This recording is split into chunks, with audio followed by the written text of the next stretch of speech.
Hello, good afternoon, good morning, and good night. We're at noon here on the East Coast. Good to be back with you today, but good to see Katie yesterday, taking care of things. I appreciate that, and she'll be back tomorrow as well for some Wellness Friday that I'll tell you more about here in a moment.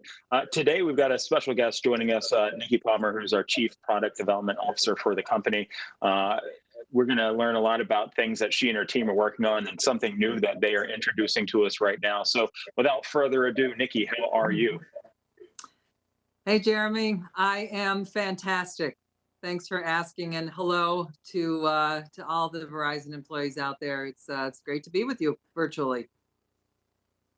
So I'm just going to jump right in. We have some exciting news today.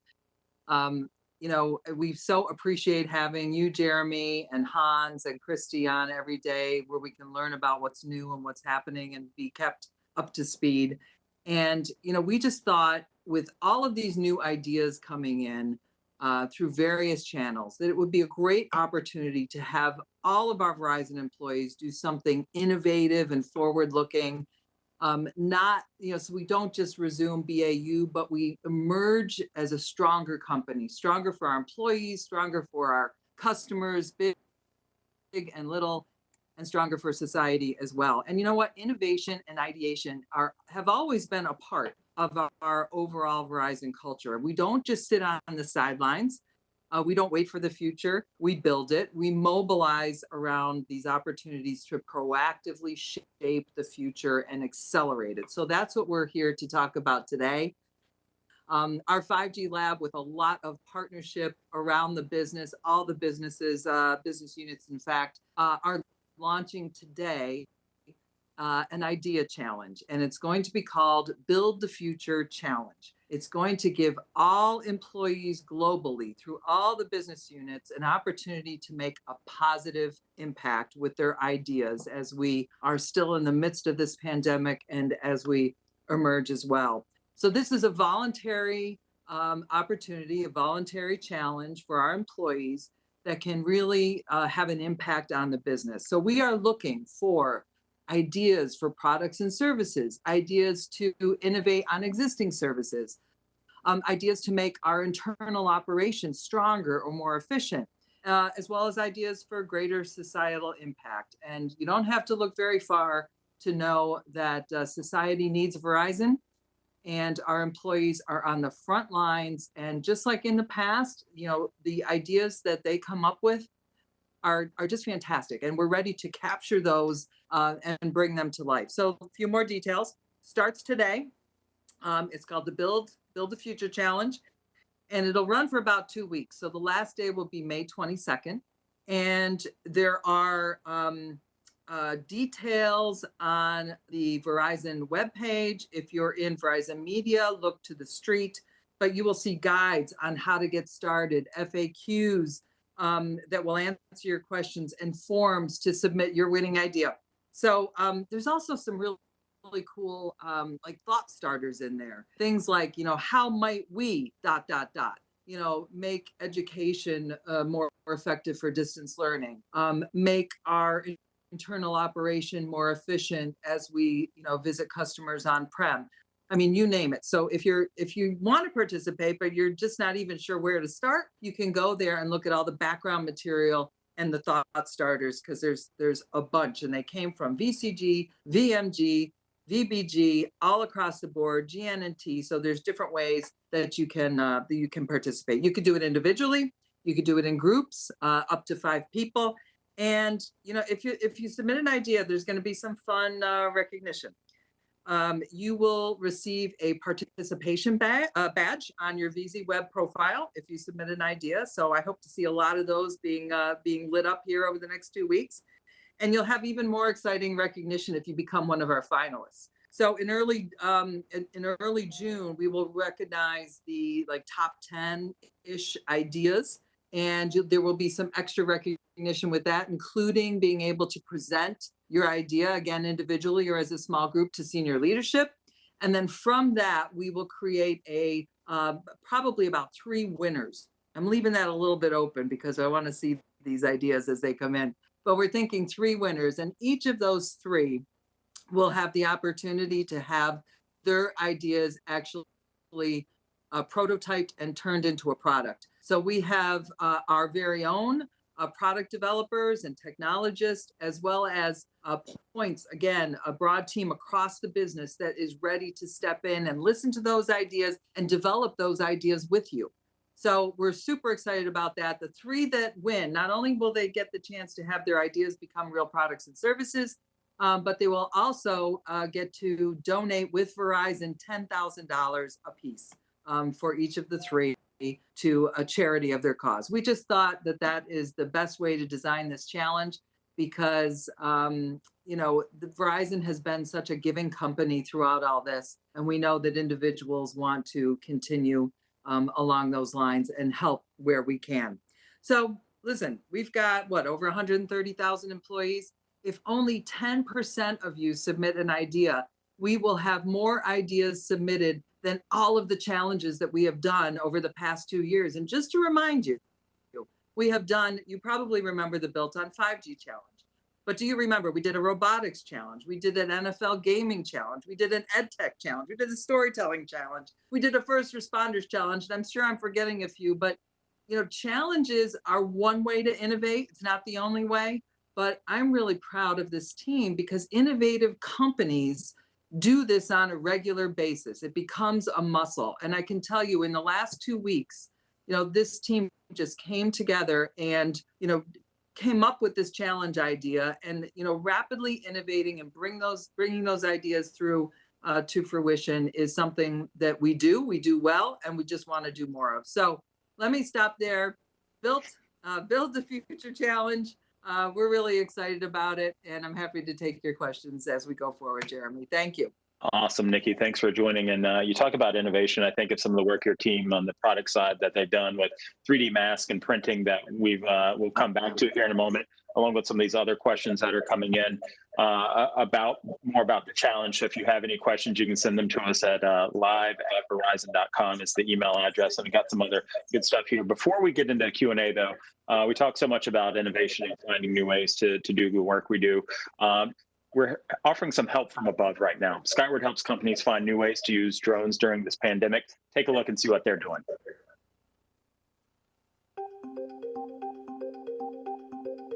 I'm Jess with Skyward, a Verizon company, and we build drone software and provide training and services to help commercial businesses fly drones. Skyward customers are using drones in so many unique ways, but now during this time of a global pandemic, they're finding even more ways to use them and getting more value out of drones. I am Matt Dunleavy, and I am the President and Chief Executive Officer at Skyscopes. We are a professional drone service operator. Probably the most important and potentially effective use of UAS in response to COVID-19 is the ability to fly drones and spray disinfectants in target locations. We were able to get this research going and give us a good feeling that ultimately the drones spraying disinfectant are going to be an effective method once the efficacy is proved.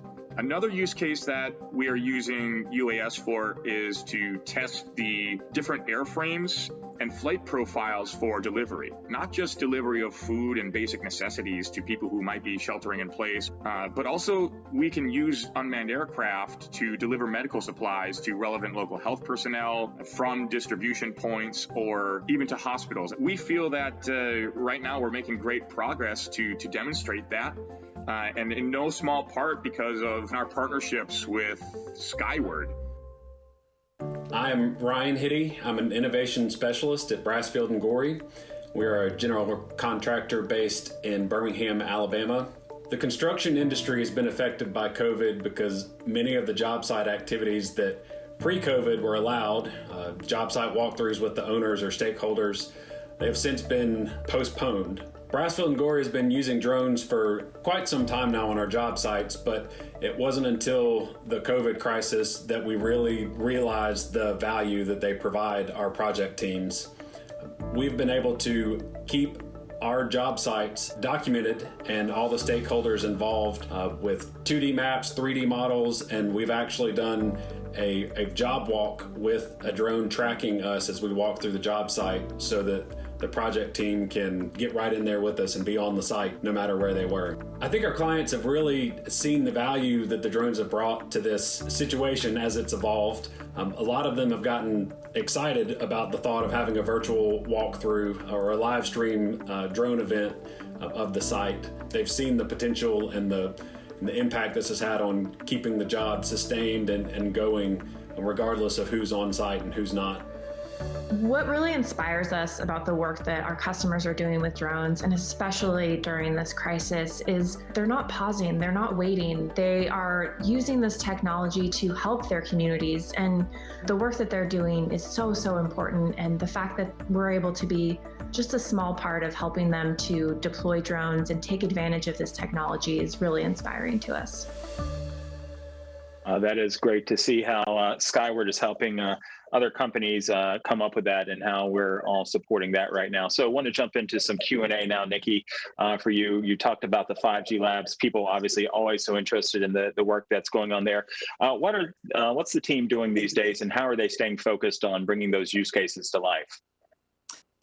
Wow. Well, Sanya Gita and Christian Gernalda and the whole team are, just great examples of how to be agile and innovative. And as you know, as we have moved to work from home, that includes our lab environments. So these labs, these physical spaces, again, we've got 5 around the country in different places, one that we opened in the first part of this year over in London. Now, these are great places to come and see the 5G network, see, the mobile edge compute capabilities, and just innovate together with small companies, with universities, as well as with large corporate customers. So these are wonderful locations. What that team has done is they've sort of transformed that, and they've made the programming virtual. So, for example, the Women in XR Fund, just a wonderful fund and a group of women that are looking to advance XR technologies. There's some programming that we're doing with them. It's a 3-part series. Part 1 is tonight. That's happening in conjunction with them, as well as our 5G labs. We have a health tech event that is going on. That is in partnership with Johns Hopkins University, the American Heart Association, and Brigham and Women's Healthcare Center. So these events are still occurring, and many of those events are occurring or happening in the virtual world. And a little teaser for you here, Jeremy, we're getting ready to sort of think about how we have a virtual 5G lab that is very engaging and compelling and allows us to take those experiences even further. So more to come on that, but just couldn't be happier with the way that the team has just pivoted to work from home, but kept the business running, kept the testing that happens there occurring, and moving the products throughout the cycle at warp speed. So it's just some good work and more to come. That's awesome. And some folks want to know, how does this present a challenge to engineers like yourself and your team, and overall product development and doing all of this virtually? You think about, these are people working in labs, kind of hands-on with stuff. Yeah, there's a stereotype out there about engineers just sort of liking, their box and staying in that box. But I believe that is not true. Engineers are at their core creative problem solvers. And there's nothing like a good constraint in order to get that creativity going.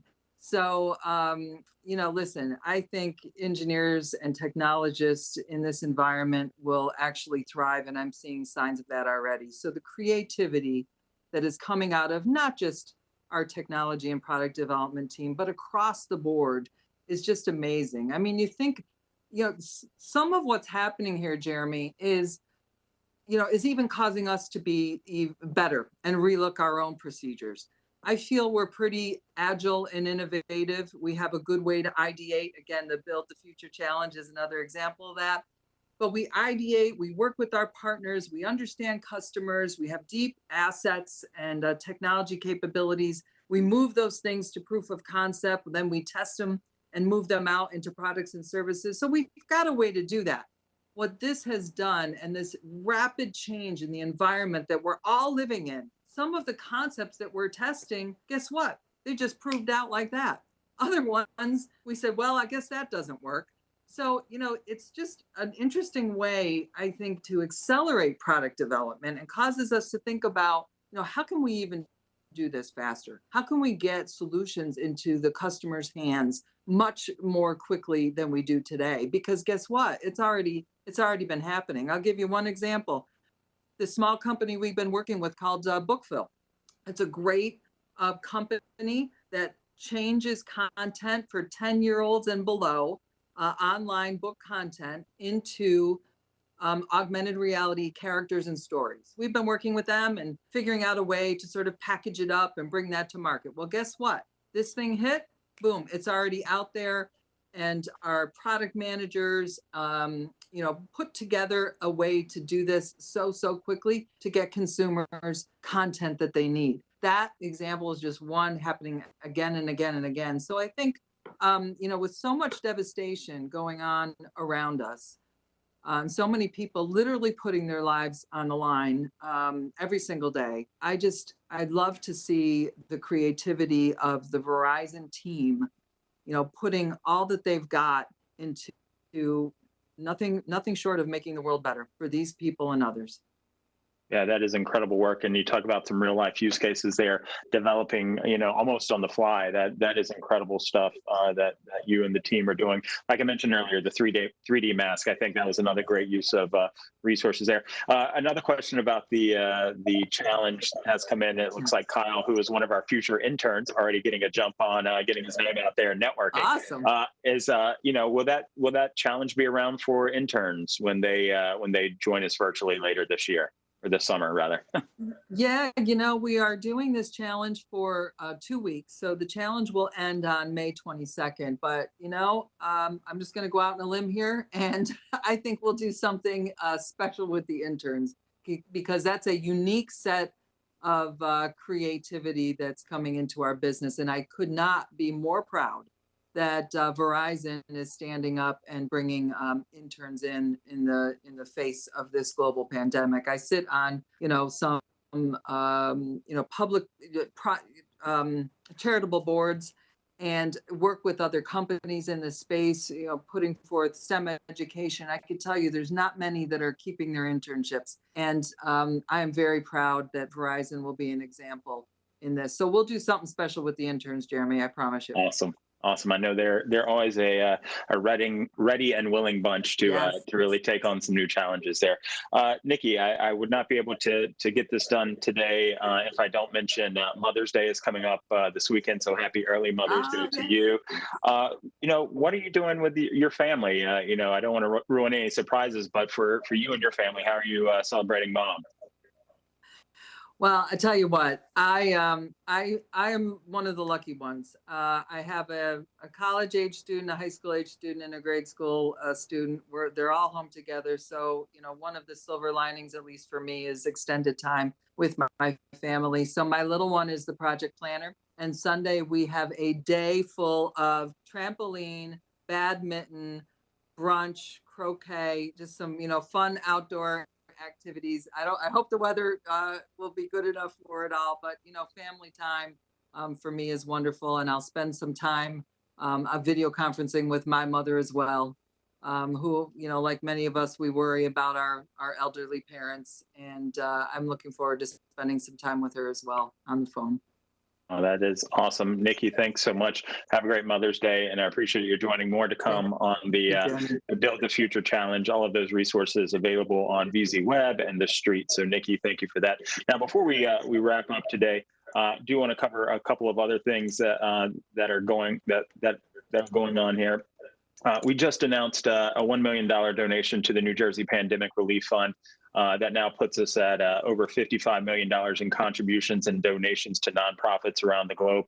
But I want to share this story about how we're helping the New Mexico Aging and Long-Term Services Department, which provides protection and advocacy for, as well as services and programs for senior adults.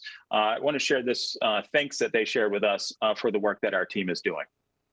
My name is Buffy Saavedra, and I am one of the Deputy Cabinet Secretaries for the New Mexico Aging and Long-Term Services Department. The department has many roles that involve protections and advocacy as well as services and programs for senior adults and adults with disabilities. We had a grave concern when COVID-19 pummeled itself into our state. So in answer to that, our teams pulled together and determined an innovation. It was a no-brainer for the Aging Long-Term Services Department's IT team to reach out to our local Verizon partners. Verizon turned around very quickly the purchase of 350 tablets. Not everyone has a family member that lives in town where they're placed in a facility. So you'll see a picture of a resident in one of our facilities in Sandoval County in New Mexico, who is just gleaming. You can see it on her face and on her family member's face. Just that facial expression alone can give you an understanding of what residents across the state are experiencing. So this has provided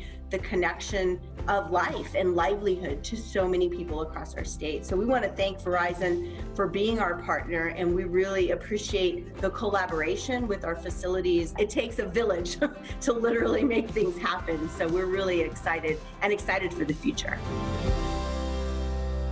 Well, thanks to Buffy and all that her team is doing to keep folks connected out in New Mexico, and to our business group team also looking for those opportunities. Looking ahead to tomorrow, Katie will be back with us talking Wellness Friday. You know, May is Mental Health Awareness Month as well as Stroke Awareness Month, and the 21st is Global Accessibility Awareness Day. So I want to share with you a little bit of what we're going to be talking about tomorrow, but also the story of one of our employees who works on the Verizon media team, Andrew Owen, and how we have such an inclusive company here that's always there to help all of our employees who may be in need. Take a look at this. My name is Andrew Owen, and I work in Verizon Media's Lockport Data Center as an operations engineer. My son Aiden and I are both diagnosed on the autism spectrum. I hate to use the term high functioning, but unfortunately that's how it's classified. I don't believe that there's necessarily a loss of function in someone who's considered nonverbal, just simply that they have a different feature set or different skill set. For him, it's been a little bit more of a difficult transition. Folks who are on the autism spectrum struggle with change to establish patterns. So there was definitely a struggle the first couple weeks to create a new normal for him. However, I think we've settled in nicely. My son has been using telehealth due to COVID-19 to continue to receive his behavioral health services. His therapist has made herself as available as possible, and we've been meeting on a bi-weekly basis. There's a term that's used as of late known as neurodiversity, and I work with our employee resource group that's focused around that and really trying to push the concept that we all have different brains. There's no such thing as a normal brain, and we're each equipped with a different skill set. I've had jobs in the past where my differences were seen as more of a liability, whereas when I came to this company, I decided for the first time to self-identify up front, and it's been a game changer.